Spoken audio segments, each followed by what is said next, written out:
আসসালামু আলাইকুম রহমতুল্লাহ। কেমন আছেন সবাই? আশা করছি সবাই ভালো আছেন। বর্তমান সময়ে সারা সোশ্যাল মিডিয়া জুড়ে এবং মানুষের মুখে মুখে একটি বক্তব্যের ছোট একটি লাইন নিয়ে বিতর্কের সৃষ্টি হচ্ছে।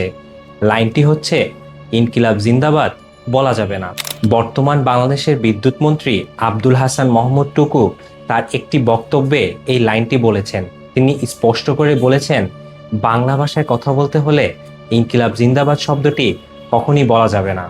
বাংলাকে যদি ধারণ করতে হয়, বাংলাকে যদি আমার মায়ের ভাষা বলতে হয়, তাহলে ইনকিলাব জিন্দাবাদ চলবে না। আজকের ভিডিওতে ইনকিলাব জিন্দাবাদ, বাংলাদেশ জিন্দাবাদ সহ আর কয়েকটি ছোট ছোট স্লোগানের ঐতিহাসিক ইতিহাস নিয়ে বিস্তারিত আলোচনা করব। চলুন শুরু করা যাক। ইতিহাসের অগ্নিশিখা, অন্যায় শৃঙ্খল যখন মানুষের বুকে চাপা পড়ে, যখন জাতির স্বপ্ন বন্দী হয়ে যায় পরাধীনতার অন্ধকারে, তখন ইতিহাসের বুক চিরে জন্ম নেয় স্লোগান। শব্দ নয় এগুলো বজ্রধ্বনি, ধ্বনি নয় এগুলো বিদ্রোহের আগুন। ইনকিলাব জিন্দাবাদ। ইনকিলাব জিন্দাবাদ স্লোগানটি পরপর দুটি শব্দ নিয়ে গঠিত, ইনকিলাব এবং জিন্দাবাদ। ইনকিলাব শব্দটি আরবি ভাষা থেকে আগত, যার অর্থ হচ্ছে বিপ্লব বা পরিবর্তন। অন্যদিকে জিন্দাবাদ শব্দটি উর্দু ও ফার্সি শব্দ থেকে এসেছে, যার মূল অর্থ হচ্ছে দীর্ঘজীবী হোক বা চিরজীবী হোক। ইনকিলাব জিন্দাবাদ স্লোগানটি সর্বপ্রথম 1921 সালে স্বাধীনতার দাবির প্রেক্ষাপটে উচ্চারণ করা হয়। এই ঐতিহাসিক স্লোগানটির প্রবর্তক ছিলেন উর্দু কবি, রাজনীতিক ও স্বাধীনতা সংগ্রামী মাওলানা হাসরত মোহানি। 1921 সালে ইন্ডিয়ান ন্যাশনাল কংগ্রেসের অধিবেশনে তিনি ব্রিটিশ শাসনের বিরুদ্ধে পূর্ব স্বাধীনতার দাবি জানাতে ইনকিলাব জিন্দাবাদ স্লোগান দেন। তখন কংগ্রেসের মূল দাবি ছিল ডোমিনিয়ন স্ট্যাটাস। মোহানি প্রথমবার সরাসরি পূর্ণ স্বাধীনতা দাবি তোলেন। এই দাবির সঙ্গে বিপ্লবী স্লোগানটি যুক্ত ছিল। পরে বিপ্লবী নেতা ভগৎ সিং 1929 সালে দিল্লির কেন্দ্রীয় আইনসভা ভবনে বোমা নিক্ষেপের সময় এই স্লোগান উচ্চারণ করলে এটি সারা ভারতীয় উপমহাদেশে বিপ্লবী সংগ্রামের প্রতীক হয়ে ওঠে। এই স্লোগানটি সর্বপ্রথম সাহিত্যে ব্যবহার করে আল্লামা ইকবাল। গোলামি না আজাদি, এই বজ্রকণ্ঠের স্লোগান কোনো একদিন হঠাৎ জন্ম নেয়নি। এটি শতাব্দীর শৃঙ্খল ভাঙার আকুতি, রক্তে লেখা ইতিহাসের বিদ্রোহী উচ্চারণ। উপমহাদেশ যখন ছিল ব্রিটিশ সাম্রাজ্যের লৌহ শাসনের নিচে, তখন কৃষক, মজুর, ছাত্র, উলামা সকলের কণ্ঠে ধ্বনিত হতে থাকে মুক্তির ডাক, গোলামি না আজাদি। ঊনবিংশ শতকের শেষভাগ থেকে 20 শতকের প্রথমার্ধে বিভিন্ন বিদ্রোহ, ফকির সন্ন্যাসী আন্দোলন, সিপাহী বিপ্লব, খেলাফত ও অসহযোগ আন্দোলনের ভেতর দিয়ে এই স্লোগানের বীজ বপন হয়।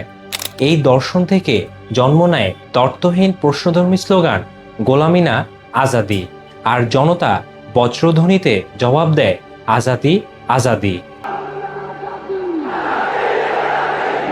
এরপরের স্লোগানটি হচ্ছে স্বৈরাচার আমলের সবচেয়ে জনপ্রিয় স্লোগান, জয় বাংলা।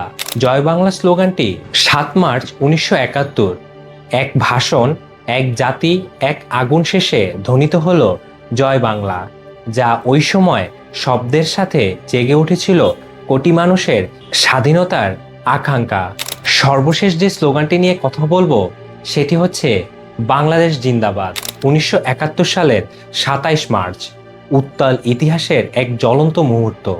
এই প্রেক্ষাপটে চট্টগ্রামের কালুরঘাট বেতার কেন্দ্র থেকে জিয়াউর রহমান স্বাধীনতার ঘোষণা পাঠ করেন।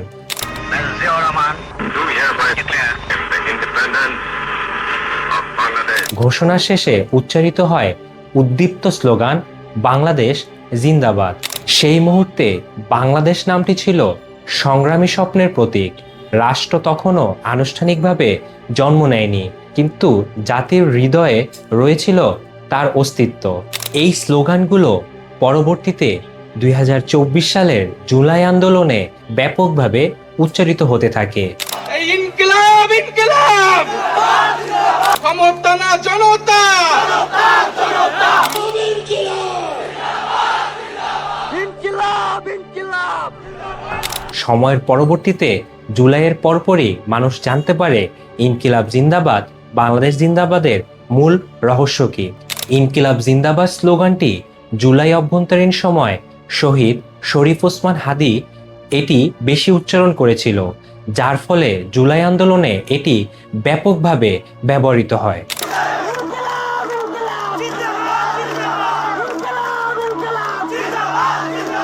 বর্তমান সময়েও কেউ যদি এই ইনকিলাব জিন্দাবাদ বা এই স্লোগানগুলোর বিপরীতে কথা বলে, তাহলে নানান ধরনের বিতর্কের এবং বিপ্লবের সৃষ্টি হয়।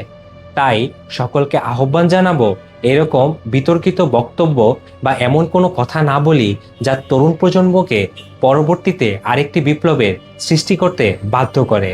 সকলের প্রতি সম্মান রেখে শেষ করছি আজকের ভিডিও। সবাই ভালো থাকবেন, সুস্থ থাকবেন। আল্লাহ হাফেজ। আসসালামু আলাইকুম।